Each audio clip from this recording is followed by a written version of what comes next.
একদিকে যেমন সংসদে বাজেট অধিবেশন শুরু হচ্ছে, আর অন্যদিকে রাজ্য বিধানসভার অধিবেশনও কিন্তু আজ থেকেই শুরু হচ্ছে। প্রথমে অধ্যক্ষ বিমান বন্দ্যোপাধ্যায়ের ঘরে সর্বদল বৈঠক হবে এবং তারপর বিজনেস অ্যাডভাইসরি কমিটির বৈঠক রয়েছে। উজ্জ্বল মুখোপাধ্যায় আমাদের প্রতিনিধি রয়েছেন টেলিফোন লাইনে। উজ্জ্বল, সদ্য বিধানসভা উপনির্বাচনে যে 4 প্রার্থী জয়ী হলেন তাদের শপথ নিয়ে কি আজ কোনো আলোচনা হওয়ার সম্ভাবনা রয়েছে? দেখো, সেটা হচ্ছে যে আজকে প্রথমে সর্বদলীয় বৈঠক এবং তারপরে বিজনেস অ্যাডভাইসরি কমিটির যে বৈঠক, বিএ কমিটির বৈঠক। বিএ কমিটির বৈঠকে এই বিষয়টা নিয়ে কিন্তু আলোচনা হবে। তার কারণ, বিধানসভায় কোনো সিদ্ধান্ত নিতে গেলে বা বিধানসভার ভেতরে কি কি হবে সেই কার্যপ্রণালী কিন্তু চূড়ান্ত হয় বিএ কমিটির বৈঠকে। বিধানসভা সূত্রে খবর যে যেহেতু এখনো পর্যন্ত রাজ্যপাল কোনো নির্দিষ্ট তারিখ জানাননি বা কিভাবে তাদের শপথ বাক্য পাঠ করানো হবে এই বিষয়টা এখনো পর্যন্ত ধোঁয়াশা রয়েছে। বরং রাজ্যপাল যে চিঠি দিয়েছেন তাতে 3টে প্রশ্ন তিনি তুলেছেন, কিন্তু এই 4 বিধায়কের শপথ গ্রহণ সংক্রান্ত কোনো কথা সেই চিঠিতে নেই। ফলে আমরা যেটা জানতে পারছি যে আজকে বিএ কমিটির বৈঠকে সিদ্ধান্ত নেওয়া হবে যে আগামীকাল অর্থাৎ মঙ্গলবার এই 4 জনপ্রতিনিধির শপথ বাক্য হবে বিধানসভায় এবং অধ্যক্ষ সেই শপথ বাক্য পাঠ করাবেন। আজকে যা সূচি রয়েছে তাতে অবিচুয়ারি হয়ে বিধানসভা মুলতুবি হয়ে যাবে বা শেষ হয়ে যাবে। কালকে প্রথমেই এই 4 জনপ্রতিনিধির শপথ বাক্য পাঠ। কালকে মুখ্যমন্ত্রী মমতা বন্দ্যোপাধ্যায় বিধানসভায় থাকতে পারেন, এমনটাই বিধানসভা সূত্রের খবর। এবং আরো কি কি বিল এই বিধানসভায় আসতে পারেন বা কি কি বিষয়ে এই বিধানসভায় এবার আলোচনা হবে তা নিয়েও কিন্তু আজকে বিএ কমিটির মিটিং এ একটা আলোচনা হবে এবং সেখান থেকে একটা নির্দিষ্ট রূপরেখা তৈরি করা হবে যে এবারের অধিবেশন কদিন চলবে, কিভাবে চলবে, কি কি বিষয় এখানে আসবে, কোন কোন বিল এখানে আসবে, কোন কোন প্রস্তাব বিধানসভায় আনা হতে পারে।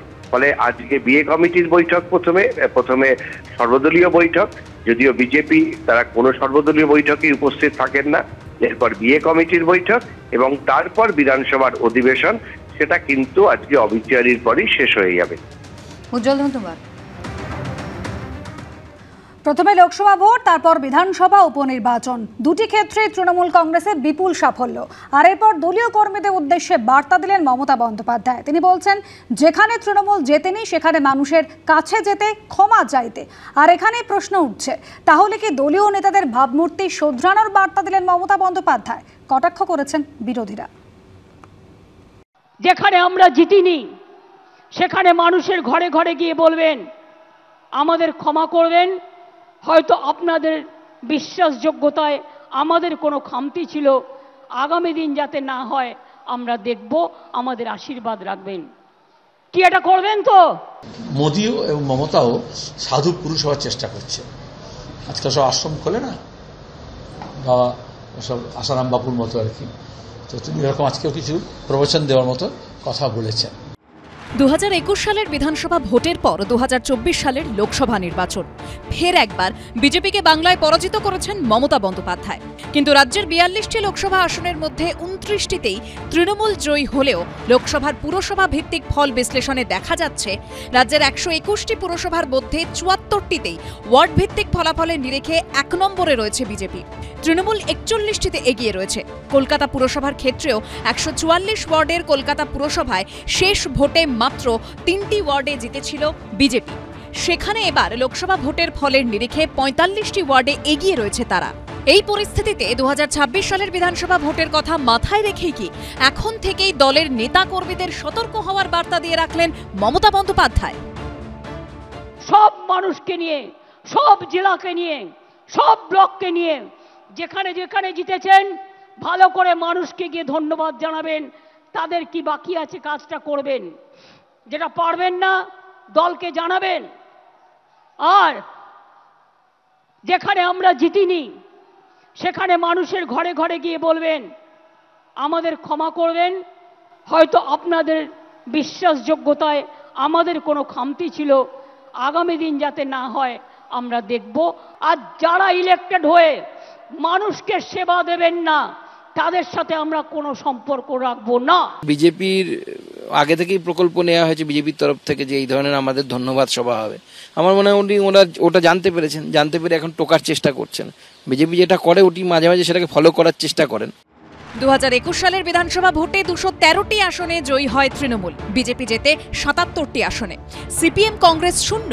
কিন্তু সদ্য সমাপ্ত লোকসভা ভোটের বিধানসভা ওয়ারিফ ফল অনুযায়ী বিধানসভায় তৃণমূলের সঙ্গে প্রধান বিরোধী দল বিজেপির ব্যবধান কমেছে। অন্যদিকে বিধানসভায় শূন্য কংগ্রেস এবং বামেরা খাতা খুলেছে। লোকসভা ভোটের নিরিখে রাজ্যের 192টি বিধানসভা আসনে এগিয়ে রয়েছে তৃণমূল, বিজেপি এগিয়ে 90টিতে, কংগ্রেস 11 এবং তাদের সহযোগী সিপিএম 1টিতে। এই প্রেক্ষাপটেই প্রথমে লোকসভায় বিপুল জয়, তারপর উপনির্বাচনেও বিজেপিকে পর্যুদস্ত করার পরও 2026-এর বিধানসভা ভোটের কথা মাথায় রেখেই কি এখন থেকেই দলীয় নেতাদের ভাবমূর্তি শোধরানোর বার্তা দিলেন মমতা বন্দ্যোপাধ্যায়? মনে রাখবেন, গাড়িতে ঘোরার চেয়েও পায়ে হেঁটে গ্রামে ঘোরা ভালো। তাতে শরীর ভালো থাকে, মন ভালো থাকে। বড় বড় গাড়িতে ঘোরার থেকে স্কুটারে ঘোরা ভালো, সাইকেলে ঘোরা ভালো। আর যারা ইলেক্টেড হয়ে মানুষকে সেবা দেবেন না, তাদের সাথে আমরা কোনো সম্পর্ক রাখবো না। তার কারণ মানুষকে পরিষেবা দেয়া আমাদের সবচেয়ে বড় কাজ। আমি চাই আপনারা গরিব থাকুন, মানে যা আছে ঘরে সেটা খেয়ে বেঁচে থাকুন। আমার লোভ করবার দরকার নই, আমরা লোভী হতে চাই না। ঠাকুর রামকৃষ্ণ পরমহংসদেব বলেছিলেন, টাকা মাটি, হ্যাঁ মানে টাকা। আর উনি কি বলেছিলেন? সব তৃণমূল অফিসারটাকে বাঁধিয়ে রেখে দিয়েছে, যত মাটি তত টাকা। এই যে বালি বিক্রি হচ্ছে, এই যে কয়লা পাচার হচ্ছে, এই যে গাছ কেটে সাফ করে দিচ্ছে, জঙ্গল সাফ করে দিচ্ছে, জমি দখল করছে, জমি থেকে উৎখাত করছে মানুষগুলোকে। কেন করছে ওটা? গণতন্ত্রে ভোটারই ভগবান, তাই গণদেবতা যাকে ক্ষমা করে দেবে, যার উপর কৃপা দৃষ্টি করবে, সেই মুকদ্দার কা সিকান্দার। আর সেটা মমতা বন্দ্যোপাধ্যায়ের মতো পোড় খাওয়া রাজনীতিবিদ খুব ভালো করেই জানেন। সেই কারণেই এখন থেকেই দলীয় নেতৃত্বকে নেমে পড়ার নির্দেশ দিলেন তিনি। সমীরণ পাল, অনির্বাণ বিশ্বাস ও সৌমিত্র রায়ের রিপোর্ট, এবিপি আনন্দ।